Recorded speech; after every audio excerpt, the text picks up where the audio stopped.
guys, welcome back to Linda's Pantry, and today we're gonna make a delicious cornbread. It's gonna be a savory cornbread to go along with the chili we're having tonight.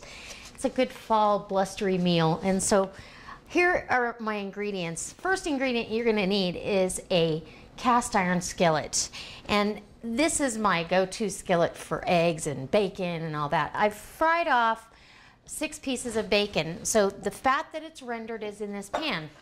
Now I've got my little on-the-counter oven preheated to 425 degrees. I'm gonna go ahead and put this pan right in that oven right now. This recipe goes together so fast and easy, you won't believe how simple it is. Okay, 2 cups of all-purpose flour, 1 cup of cornmeal. And I vary this recipe. This is the basis with the teaspoon of baking soda and baking powder. I go ahead and vary this however I want. Sometimes I'll make a honey cornbread, sometimes I'll make it, on the sweeter side, sometimes more savory. Make sure you get all your lumps of flour, kind of mix your dry ingredients, go ahead and add your salt, good teaspoon of salt. It's gonna need that salt to help the savory aspect of this.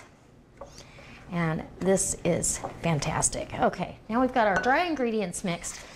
And on this plate I have the 6 strips of bacon that I crisp up and crumbled.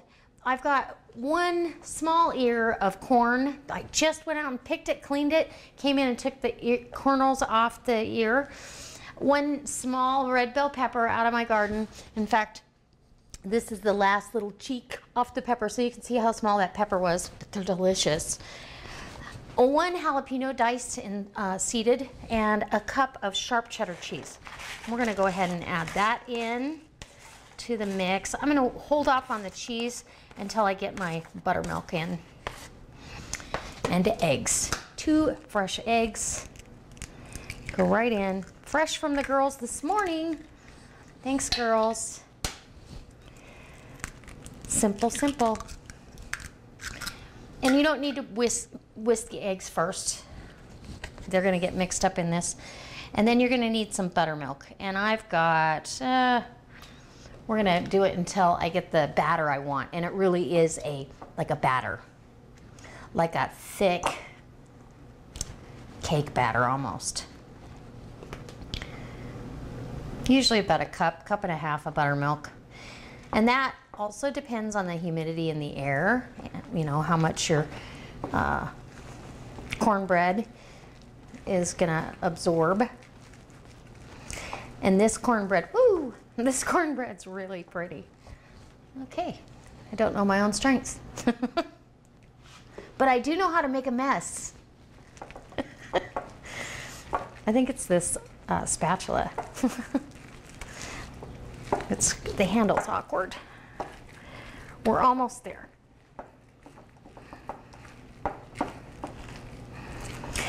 And the reason you get your pan sizzling hot is because you want that crispy crust on the outside.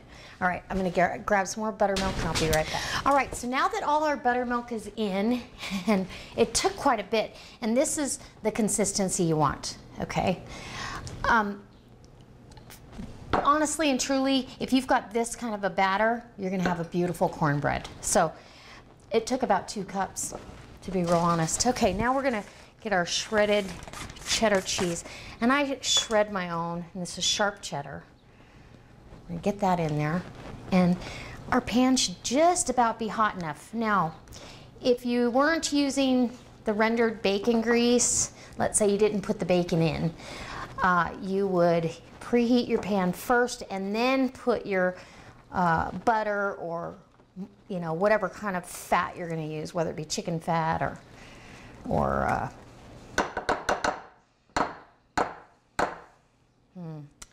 that looks good enough to eat.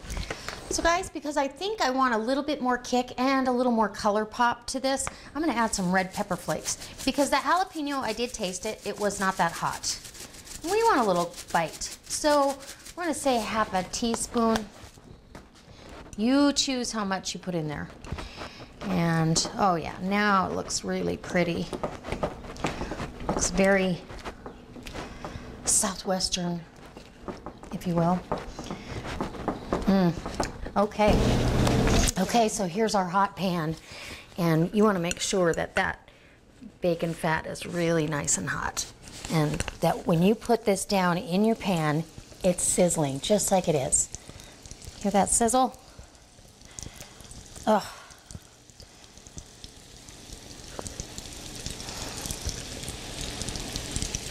That's exactly what you want. That's going to create a beautiful crust on the outside of your cornbread.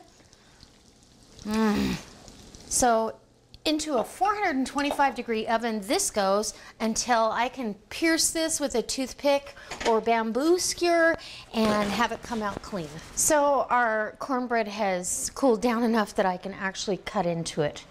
And I'm just gonna cut right down about to the center.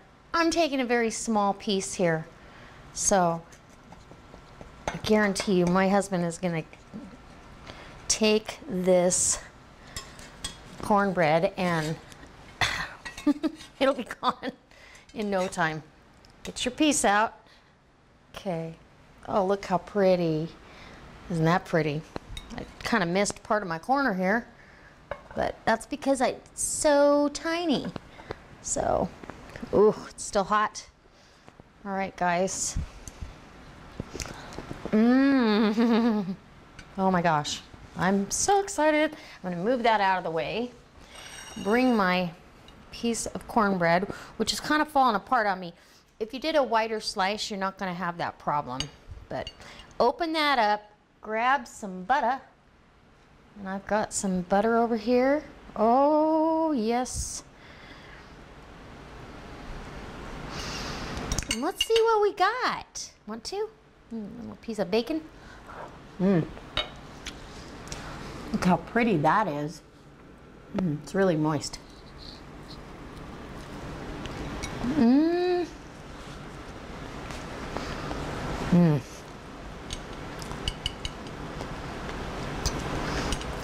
Too big a bite. The first thing I taste is bacon. So you get that bacon background, and then you get a little bit of background heat, but not overwhelming by any means. I can taste that fresh corn in there. It's so delicious. It's very moist, almost cakey. It's just delicious. Oh. This would be great with honey on it. Yum. And that's probably how my husband's gonna have it, with some honey. So guys, I hope it inspires you to make your own cornbread, because this is easy. It takes 5 minutes to put together, maybe 10, getting out all your ingredients, putting it together, and bake it off 20, 25 minutes, depending on your oven. So delicious. I love the bacon. Smoky, spicy. It's really a great savory cornbread. So I hope it inspires you to try it. All right, guys. I can't wait to see you next time. Don't forget, check all the links that I've left for you in the About section below. I'll leave a link to this Lodge pan, because they're great cast iron vessels to cook your cornbread or anything else you might be making. All right. I'll see you next time.